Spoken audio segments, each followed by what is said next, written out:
Hello and welcome to Do It Yourself channel.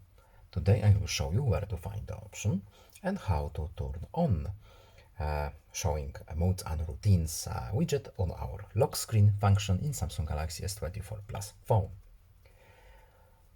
Okay, so where to look for modes and routines options and how to mess them up. So our phone settings first, then modes and routines options. And then we need to go to these three dots at the top right corner.